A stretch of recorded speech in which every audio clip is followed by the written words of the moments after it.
Foot গধূলি ধাৰাবাহিকখনৰ আজি নিশা আহিবলগীয়া এপিছডৰ প্ৰম' বৰ্তমান মুকলি হৈছে আৰু আজিৰ প্ৰম'ত বাৰু আমি কি দেখিবলৈ পাইছোঁ আহকচোন আমি অকণমান চাই লওঁ।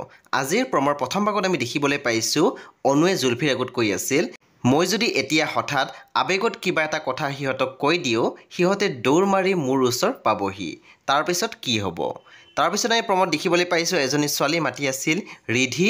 তেতিয়া আমি দেখিবলৈ পাইছোঁ ৰিধিয়ে ঘূৰি চাইছিলে।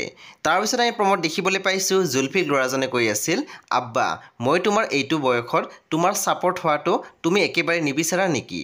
তাৰপিছত আমি প্ৰম'ত দেখিবলৈ পাইছোঁ ছোৱালীজনীয়ে কৈ আছিল, প্ৰব্লেম এটাত ফচিছিলোঁ। তেতিয়া আমি দেখিবলৈ পাইছোঁ ৰিধিয়ে মাত দিছিল, কি প্ৰব্লেম হ'ল কোৱাচোন? বন্ধু বান্ধৱীসকল, আজি নিশা 8:30 বজাত ৰং টিভিত আহিবলগীয়া ফুট গধূলি ধাৰাবাহিকখন খুবেই বেছি ইণ্টাৰেষ্টিং হ'বলৈ গৈ আছে। আপোনালোকে চাবলৈ একেবাৰে নাপাহৰিব। পৰৱৰ্তী আপডেটৰ বাবে আপোনালোকে আমাৰ চেনেলটো ছাবস্ক্ৰাইব কৰি কাষত থকা বেল আইকনত টিপি দিবলৈ একেবাৰে নাপাহৰিব।